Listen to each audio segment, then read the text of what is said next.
Live from WRAL News headquarters in Raleigh, your number one source for local news. WRAL News, coverage you can count on. Right now at noon, not true. UNC responds to reports that Bill Belichick's girlfriend is no longer allowed on its football facilities. Their statement and what sparked the allegations in the first place.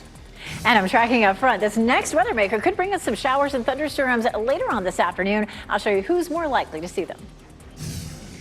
Plus, history in the making. The first American Pope celebrates his first Mass as the leader of the Catholic Church. His message to the Catholic faithful.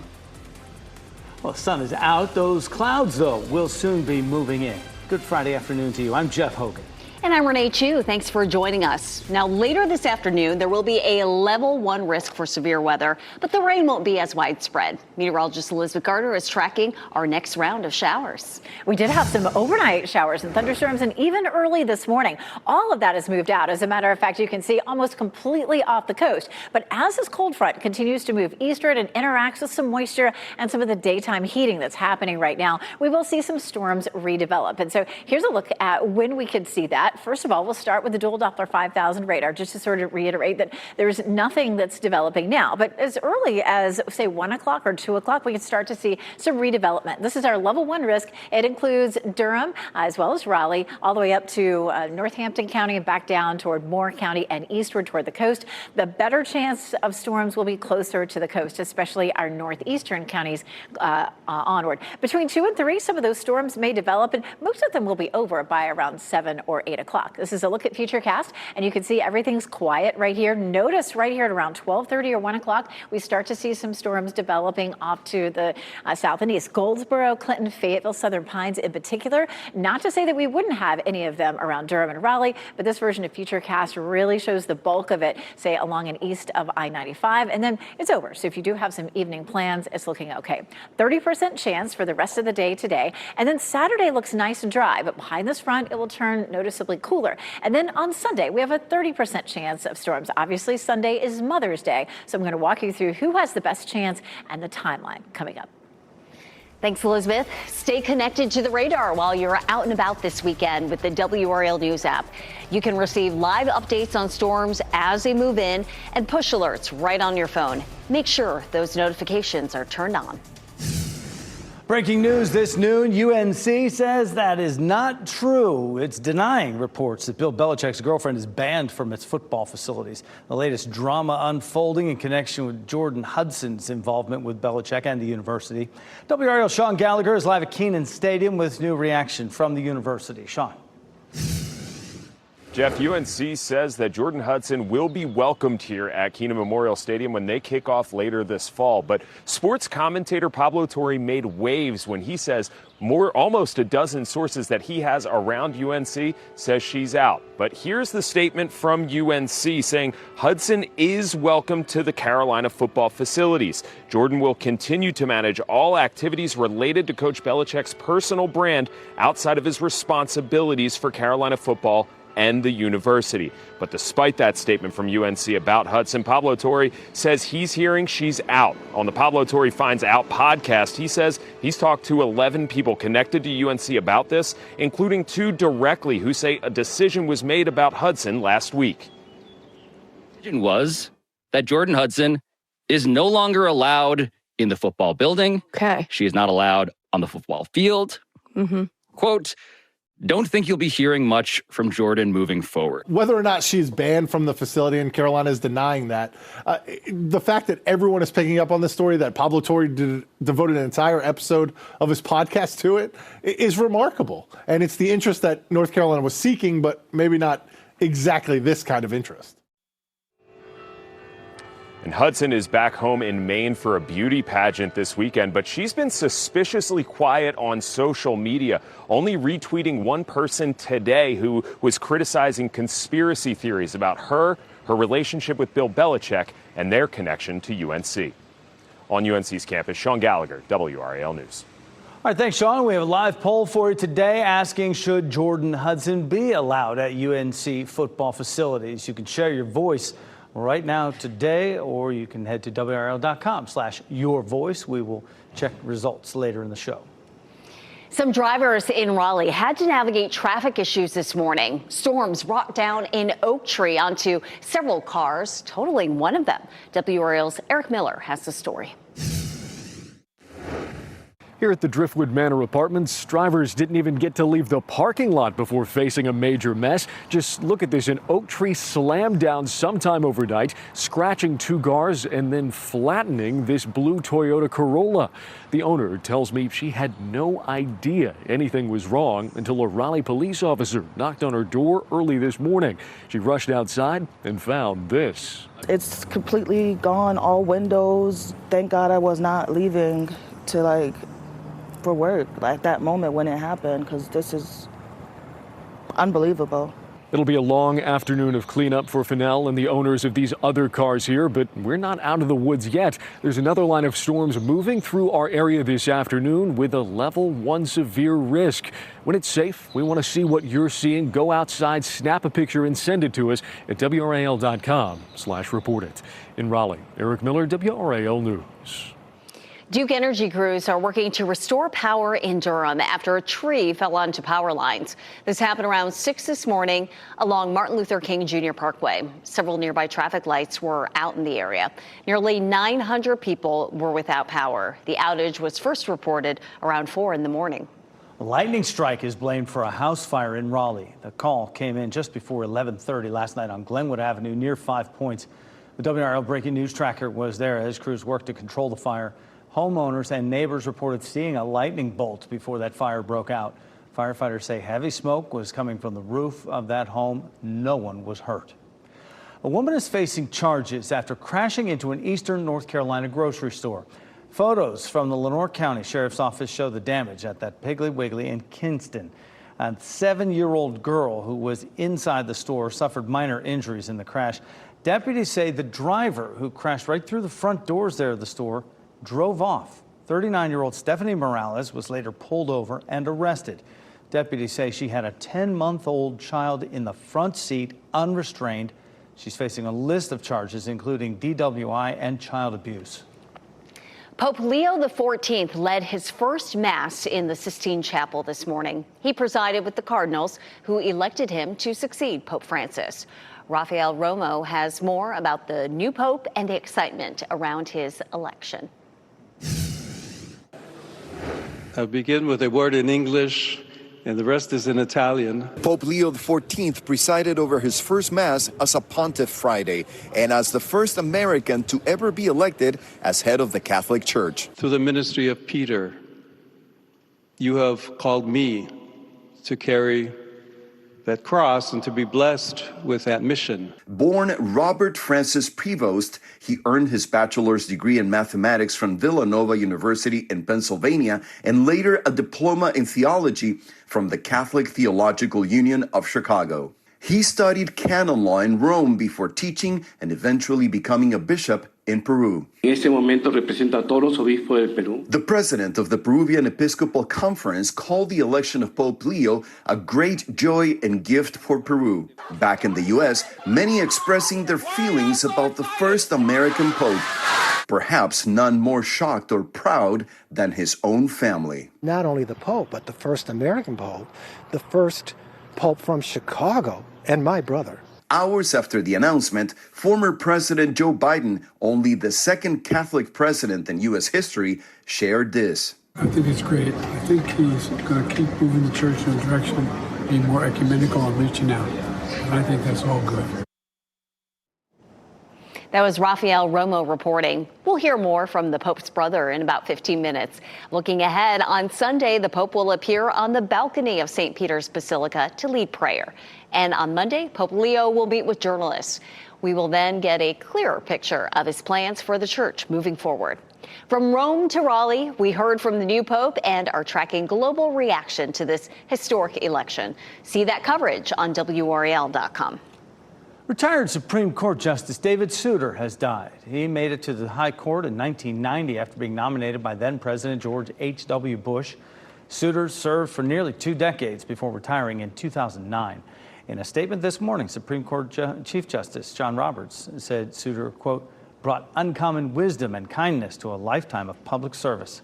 Souter was 85 years old. We're taking a live look at RDU this noon, as the airport prepares for one of its busiest weekends of the year. More than 280,000 people are expected to pass through the airport to celebrate college graduations and Mother's Day. Monday will be the busiest day for travelers. The airport is expecting a 10% increase in passengers compared to this time last year. A reminder, you will need your real ID, passport, or other federally approved form of ID to fly. It was a split on the road. Now the Carolina Hurricanes are coming back home to the Lenovo Center, tied in their series with the Washington Capitals. The Caps, a little too much for the Canes last night in Game 2 up in D.C. Washington got the 3-1 win, tying that series up at a game apiece. Puck drop for tomorrow's Game 3 at the Lenovo Center at 6 p.m. And after it's over, we want to check in with our expert coverage on Canes' exclusive post-game live. The Canes' playoff run broken down like only WRAL can do it. That's at 11:15 tomorrow night right here on WRAL. No wild swings on the stock markets today, as traders are cautious ahead of the trade talks with China. The Dow Jones Industrial Average down 120 points, S&P 500 in the red but about stagnant, and NASDAQ down 30-some points. Next at noon, we were talking about this family reaction. Pope Leo's brothers react in disbelief at the events of the last 24 hours. Also raising the rate on roses, how tariffs are turning up the price of Mother's Day flowers. Plus, young drivers and older cars, how this leads to a deadly mix. Keep watching WRAL News over the air Channel 34 and Spectrum Channel 1257.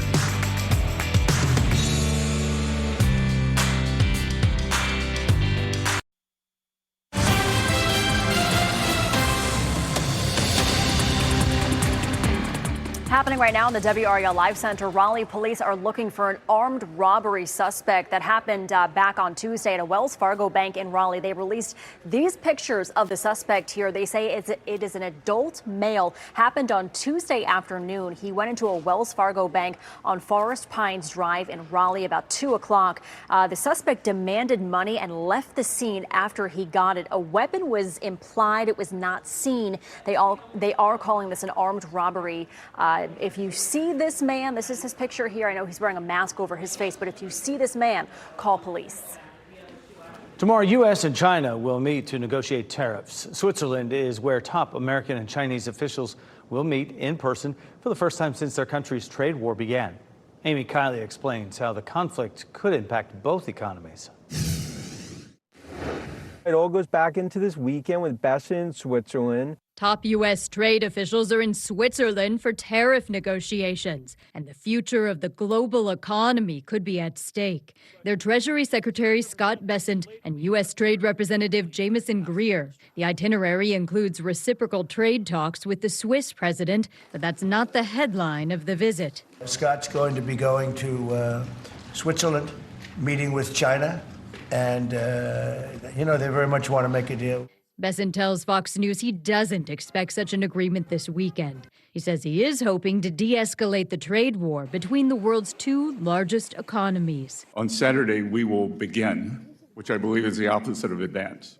These are said to be the first in-person talks between U.S. and Chinese officials since President Donald Trump hiked tariffs 145% for most Chinese imports. In response, China now charges a 125% duty on certain American exports. The tit-for-tat measures are straining both economies. Now, the first ships with Chinese goods subject to the new tariffs are reaching American shores. Experts say U.S. consumers are weeks away from supply shortages and price hikes. There's not an economist alive who thinks that the economy isn't facing enormous and unnecessary risks. I'm Amy Kiley reporting.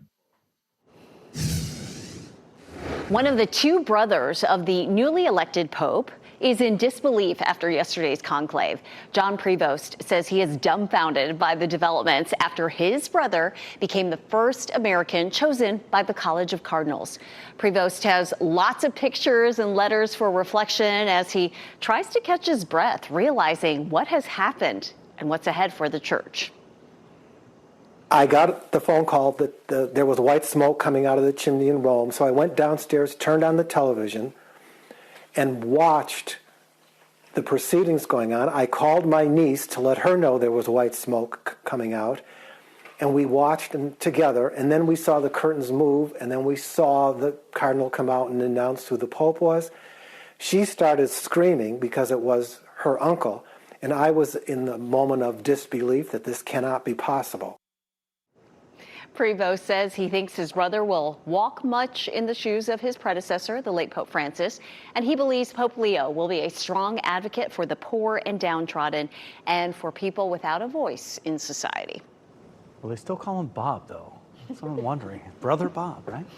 Trump administration fired the head of the Library of Congress. The White House did not give a reason for firing Carla Hayden. She still had about 18 months left in the post. House Minority Leader Hakeem Jeffries called the firing a disgrace. He accuses President Trump of trying to ban books and whitewash American history. Hayden was the first woman and first black person to hold that office. The Pentagon plans to move as many as 1,000 openly transgender members of the military out under a new directive issued today. Others will be given 30 days to self-identify. Defense Secretary Pete Hegseth responded on X, typing "no more trans" at the DoD. From outer space to Durham, a tree sapling that was aboard the Orion spacecraft as it orbited the moon will be dedicated tonight. The moon tree has already been planted at Eno Park. An official dedication ceremony is tonight at 7:30, followed by a stargazing event that runs until 11. Telescopes will be provided. The event is hosted by Durham Parks and Recreation. That tree might get a little extra rain later tonight, if it rains there. And do telescopes see through clouds? Can you? I don't know. Elizabeth Gardner of the WRAL Severe Weather Center, do you know? They do not see through clouds, as far as I know, no. I mean, they're pretty powerful, but I don't think they can see through clouds. Here's a look at Dual Depth for 5,000 radar. And there are a few clouds out here, but no rain just yet. And the rain that we do see developing later on should be over in some places by around 5 or 6.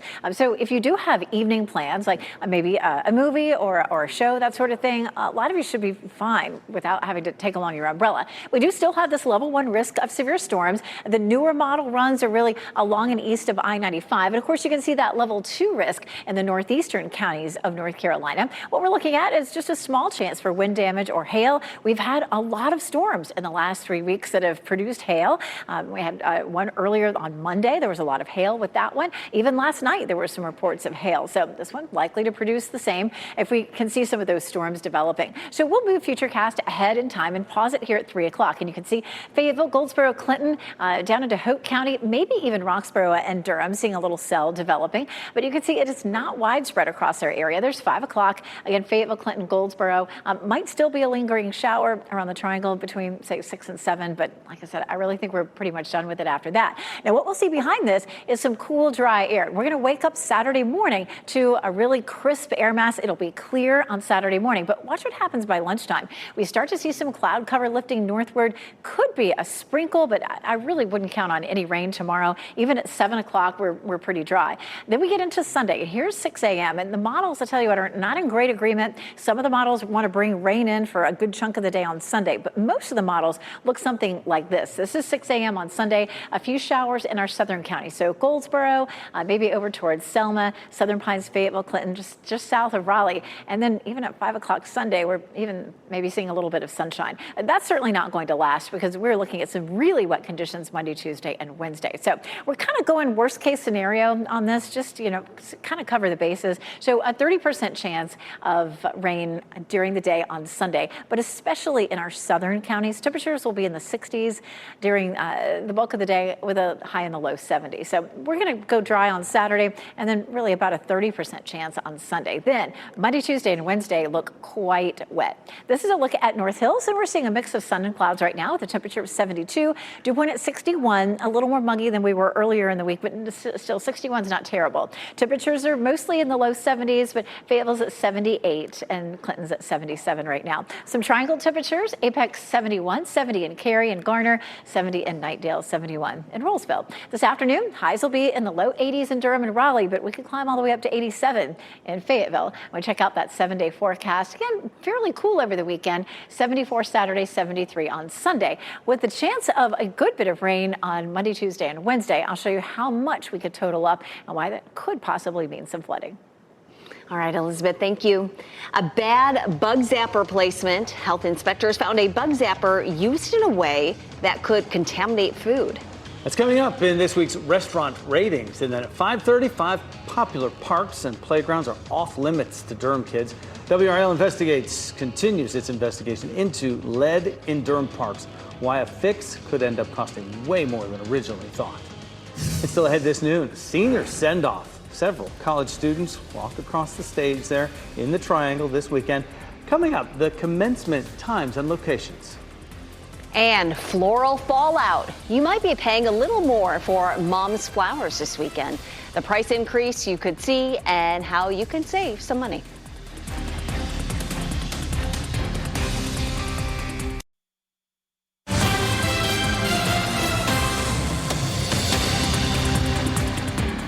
And back here in the WRAL Live Center, we are following some breaking news out of New Jersey. Radar screens at Newark International Airport briefly went dark earlier this morning. This happened around 4 a.m. this morning, lasted about 90 seconds on a limited number of sectors, impacting inbound and outbound flights.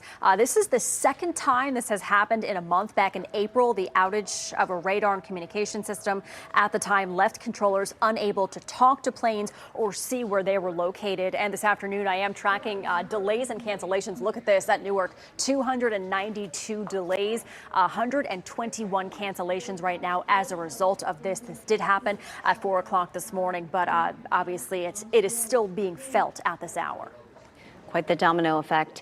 The number of people filing for unemployment benefits for the first time dropped. Initial claims for state benefits declined by 13,000 last week to 228,000. Economists were predicting a slightly higher number at 230,000. The latest report is a sign that despite uncertainty over trade policy, companies are mostly holding on to their workforce and are not conducting significant layoffs. Google says it's beefing up its AI technology to fight scammers. The company says its Gemini artificial intelligence can detect tech support scams on computers. You've probably seen those before. They pop up in windows that say your device has a virus, and they try to trick you into clicking for tech support or downloading security software. The updates have already rolled out, and to use them, make sure your Chrome browser is set to enhanced protection. Bitcoin hit its highest level since February. The cryptocurrency rallied about 6% at one point across the 100,000 level. It happened moments after the U.S. and U.K. trade agreement.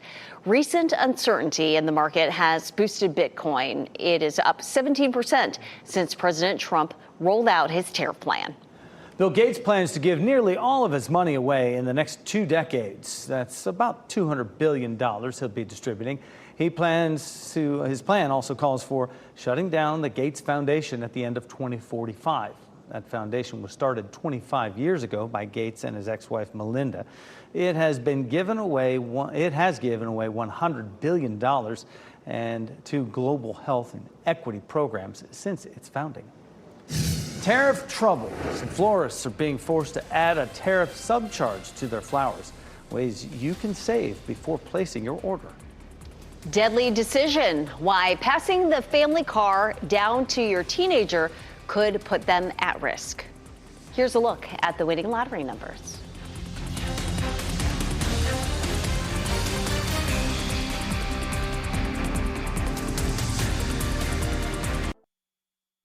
Shot in 4K ultra high definition. Your number one source for local news. WRAL News. Coverage you can count on. Might as well enjoy this sunshine, a little bit of sunshine out there, nice weather while you can, because chance for storms ramps up again later into the weekend on Mother's Day. Meteorologist Elizabeth Gardner is tracking our next weather maker, Elizabeth. We're going to jump on forward to Mother's Day. We do have that chance, of course, of some storms later this afternoon, but everybody's concerned about what's going to happen on Sunday. So the rain that'll pass us by later on today will start to lift north again, potentially on Sunday. Now, we've been watching this for the last several days. Some of the the models want to bring that rain back in from the south. Others want to keep it farther south into South Carolina. It looks certainly that would be potentially heavier in our southern counties, and definitely we feel confident that we're going to see a wet start to the week. This is a look at sort of the worst case scenario model, where you notice here at 8 a.m. on Sunday that rain really starts to lift in, and it really just stays there all day. Now that's the European model. Now the American model really keeps most of it down into South Carolina, but this has been going on for several days now, and just as a worst case scenario, we're looking at the potential for about a 30% chance of rain. Again, better chance down to the south for Mother's Day. Just keep that in mind, and we'll walk through Futurecast again coming up. We also have spring graduations this weekend. UNC at 7 o'clock Saturday looks absolutely fine, but I would just be extra safe and take your umbrella if you're headed to Duke. It's probably going to be dry, but again, there's not a zero chance for rain. UNC is denying reports that Bill Belichick's girlfriend is banned from its football facilities. According to UNC, Jordan Hudson will be welcomed there this fall when the Tar Heels kick off. This comes after reports that Hudson was no longer allowed on UNC football facilities. That came from Pablo Torre, sports commentator, regular contributor on ESPN. Hudson is expected to be back home in Maine for a beauty pageant this weekend. She's been quiet on Instagram and other social media. And Jeff, Pablo Torre is responding to all of this. Look at this social media post to X about 30 minutes ago. He says UNC can choose to describe or change its position on Jordan Hudson's involvement however it wishes. We requested comment that we're not satisfied, and we stand by the specific reporting in our episode, which came from the highest levels of the football program. So he is standing by what he said. Also above earlier, about 18 minutes ago, he said that many people around the team heard the message very clearly. You can decide who to trust in terms of how the PR spin goes from here. So again, he is standing by what he said. Michelle, thanks. Mother's Day, of course, is on Sunday, and if you're planning on getting her flowers, prepare to pay more. WRAL's Kelsey Coffey is at Fallon's Flowers in Raleigh with a look at how tariffs are affecting pricing. If we call Valentine's Day the Super Bowl for flower shops, then Mother's Day is kind of like the Final Four. More than 200 deliveries will be going out today from Fallon's Flowers, and then 200 more tomorrow, plus hundreds of deliveries on Mother's Day. Americans will spend $34.1 billion on Mother's Day this year. 74% of shoppers will buy flowers as their gift. This from the National Retail Federation. Some flower shops are forced to pass down higher costs from tariffs to their customers. The staff at Fallon's Flowers says 80 to 90% of their inventory comes from South America. Fortunately enough, we were able to get all of our orders in nice and early, and if there was any increase, we were able to absorb that cost and keep our costs down for our customers. If you're buying flowers from a shop whose prices are impacted by tariffs, you have some options to save. You can buy potted plants instead, or buy flowers that grow in the U.S., like sunflowers and daisies. You can even create your own arrangement with flowers from the grocery store. Fallon's Flowers is open until 7 o'clock tonight. Kelsey Coffey, WRAL News in Raleigh. Big news for Durham Public Schools. School social workers and teachers with master's degrees will get 10% pay raise and retirement matching. 40 bus drivers will also see a raise up to $25 an hour. The board also discussed general salary increases for all other employees, and they will continue that discussion at their next meeting on the 22nd. Overnight, Pakistan Armed Forces launched several attacks along India's western border. The Indian Army says it was able to drive back the attacks in the disputed territory of Kashmir. This is just the latest escalation as the two countries continue to attack one another. Stephanie Bennett reports. It's the biggest military conflict in decades between India and Pakistan, and there's no end in sight. The fighting started in the disputed territory of Kashmir, but it grew significantly overnight with reports of widespread drone and missile attacks in both countries. India was compelled to respond to bring mortar and artillery fire from Pakistan to a halt. Indian armed forces reiterate their commitment to non-escalation. India and Pakistan deny they're responsible for intensifying the fight. Both claim they're simply responding to attacks from the other side. But these are two nuclear-powered rivals, and each escalation could be drawing the conflict closer to a standoff using weapons of mass destruction. Pakistan reserves the right to respond to India at a time, place, and manner of its choosing. Meanwhile, there have been more than a dozen deaths reported on each side. India claims Pakistan is launching attacks along its entire western border, leaving thousands of civilians caught in the crossfire. There is very chance of fighting, so there is no proper shelter for us. But diplomats from the U.S. and other countries are now working on a ceasefire proposal that would see both sides back down and return to the status quo. Communication was fundamentally key, that there should be talks, that there should not be silence, and that America obviously was in the center of this. That was Stephanie Bennett reporting. It's graduation weekend for thousands of students in North Carolina. And East Carolina University is holding its spring commencement this morning. This is what it looked like at Dowdy-Ficklin Stadium. More than 4,600 students graduated this spring. North Carolina Central University is holding graduation ceremonies this weekend. A ceremony is this afternoon at 2. Durham Mayor Leonardo Williams will speak at that. Two more ceremonies are tomorrow, one at 9 a.m., the other at 2 p.m. Students at UNC will graduate tomorrow night at 7. The ceremony is happening at Kenan Stadium. Soccer player and UNC alum Mia Hamm will deliver the commencement address. And on Sunday, graduates from Duke will be honored at Wallace Wade Stadium. That ceremony starts at 9 a.m. Duke basketball icon Grant Hill will deliver this year's commencement address. Those are just several of the local commencements happening this weekend. For a full guide of graduations all across the Triangle, head to WRAL.com. Search Graduation Guide for ceremony times and locations for all of our local colleges. Taking the wheel, why young drivers in older cars can be a deadly combination. And not so clean laundry, why new research says your washing machine at home might not be getting the job done.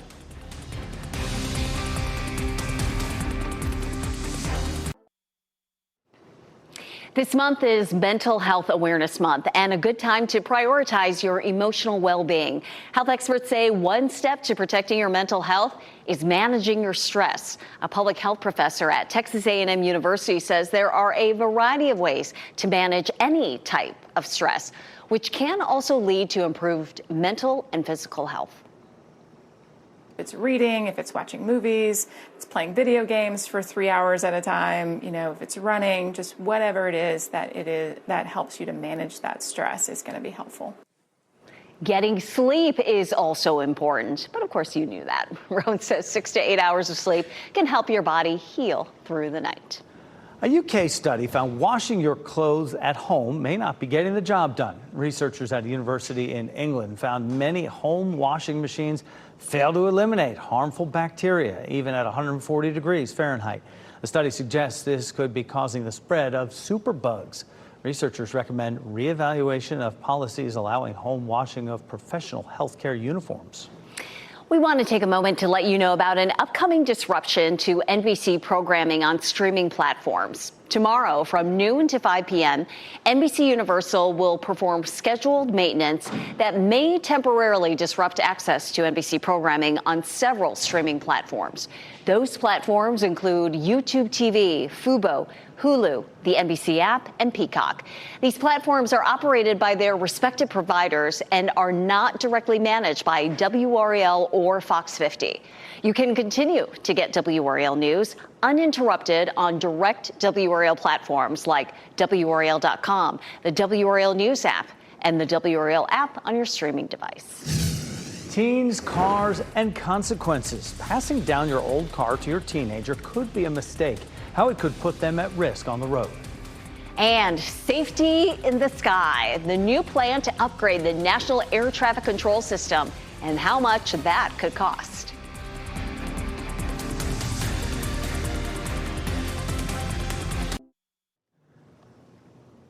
Collisions are the leading cause of death for teenagers, according to the CDC. A new study suggests the age of the car a teen drives could prevent these deaths. Mandy Gaither talks to an author about the research and what she hopes parents take away from it.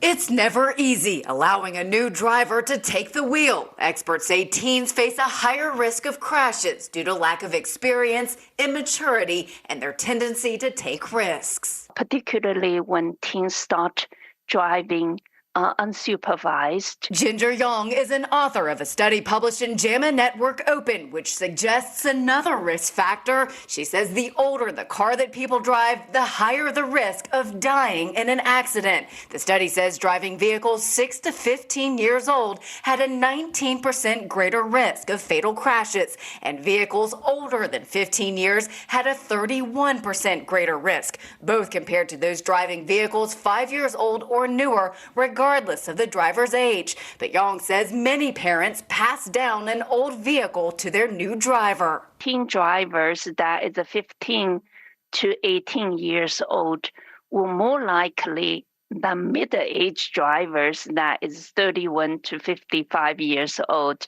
to drive a vehicle that is older than 15 years. Young says the newer vehicles and driver assistance technologies can not only reduce crashes, but also their severity. And since parents often control what car their teen drives, she says teens should drive the safest vehicle available. If a newer model isn't in the budget, get frequent maintenance to ensure the car is running properly. When possible, seek out a car with driver assistance technologies and help them develop safe driving habits by educating teens on the dangers of risky driving. 2014, those backup cameras became mandatory in all vehicles. That was a plus. That was Mandy Gaither reporting. The U.S. Department of Transportation is launching an initiative to completely upgrade the National Air Traffic Control System. The plan calls for new wireless and fiber technology, hundreds of new radars, and new air traffic control centers. It comes as the nation experiences a rise in mid-air disasters. The upgrades will cost billions, and no money has been set aside for it. Secretary Duffy is asking Congress to find a way to come up with the money so it can be accomplished in the next 3 to 4 years. Huge undertaking right there, as is checking out our weather just about every weekend. It seems. Elizabeth Gardner over in the WRAL Severe Weather Center right now as we all plan out the weekend. It does seem like that. And this is an active weather time of year for sure, especially as we get into the summer too. We have those afternoon and evening thunderstorms. It's all quiet on the dual Doppler 5000 radar right now, but really at any point, 1, 2 o'clock this afternoon, we could start to see a few cells developing. Here's a look at the visible satellite, or this is a high resolution satellite that we're looking at. And you can start to see the clouds building a little bit, starting to thicken up in a line from Fayetteville sort of up toward Raleigh, and then again back to the west from Danville, sort of to Statesville there. So the clouds are starting to, like I said, thicken up a little bit where we might start to see some rain coming out of them. We still have no change to our level 1 risk for severe storms. So it does include Durham and Chapel Hill as well as Raleigh, and then on up toward Roanoke Rapids and back into the Sandhills and eastward. That level 2 risk is in our northeastern counties of North Carolina, not necessarily of our viewing area. Futurecast already showing some rain that hasn't really started to develop. This is 3 o'clock, and you can see almost everything is closer to the coast, but certainly Southern Pines, Fayetteville, Clinton, Goldsboro could be in that category there at around 3 o'clock in the afternoon. At 5 o'clock, again, just not seeing very much. I mean, a tiny cell here or there. That level 1 risk means that it's just an isolated chance for severe storms. Our greatest threats for today would be wind damage or hail. We've seen a lot of hail over the last couple of weeks, but you can see the coverage is really minimal. There's 7 o'clock, and I feel like once we get past 7 o'clock, most of us will be out of the chance for seeing any severe storms. So if you do have plans to be out this evening around 7 or later, you probably don't have to bring along your umbrella. Saturday morning is going to be cool, back into the 50s behind this front. This front's going to move on down into South Carolina and leave us with some nice, cool, dry air. But by Saturday afternoon, we start to see some of the moisture returning just in the form of clouds on Saturday. So expect it to be a cloudy afternoon, and temperatures will be cool in the low 70s.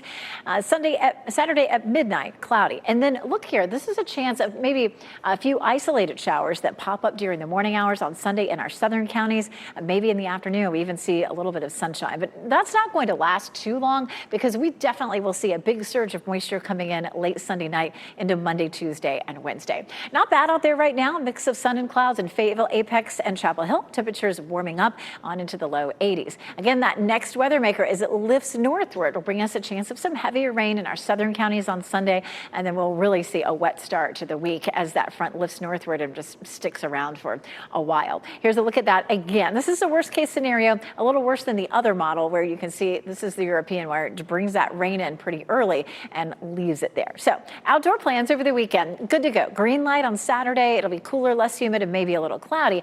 And then just a little iffy on Sunday, trending wetter down to the south. If you're from the Triangle area northward, we may get off without seeing any rain on Sunday. I highly recommend you check in this evening with Kat and Mike, and then, of course, over the weekend with Chris and Anthony. Looking at Monday, Tuesday, and Wednesday being rather wet. As a matter of fact, as much as 2 to almost 3 inches of rain are possible between now and, say, Wednesday as we move into that much wetter pattern. All right, here's hoping that we stay dry for Mother's Day. Yeah, we are definitely hoping for that. Thanks, Elizabeth. A baby boom. A Wisconsin hospital will have plenty to celebrate this Mother's Day weekend. We have 14 nurses who are all pregnant. Why these expecting moms say they will be well prepared. Count them, 14.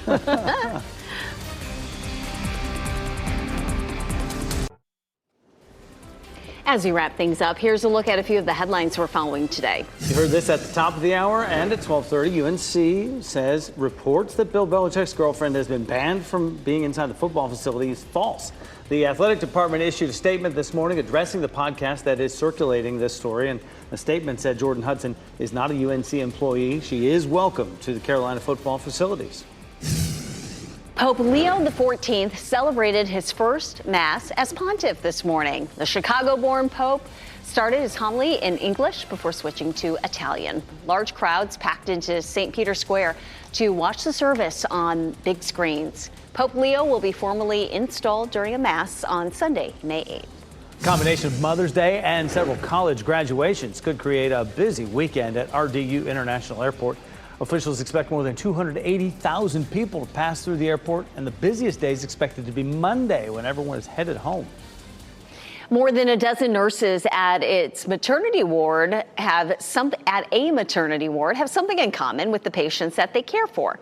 They are pregnant. A Wisconsin hospital announced 14 labor and delivery nurses are expecting babies of their own. Some are already moms. Others are experiencing pregnancy for the first time. They all say they are well prepared. It was fun and exciting to see the beginning group of nurses come through and say, hey, I'm expecting and I'm expecting and I'm expecting. So it's fun to be able to come through and say, yeah, me too. They can all go through it together. The first expecting mom is due in just a couple of days. The 14th nurse is due in October. Wow. Pet of the day time now, Sally and Linus. Sally is 3 on the right. Linus is 1 on the left. They are both such sweethearts. They share an adoption fee of $180 and would love to go home with you today. Get more information, spcawake.org. NBC News Daily is next on WRAL, your next local news update in 30 minutes, and hope you all have a wonderful Mother's Day weekend. Happy Mother's Day to you. Oh, just a little bit early, and Elizabeth as well. We'll see you. Keep watching WRAL News over the air Channel 34 and Spectrum Channel 1257.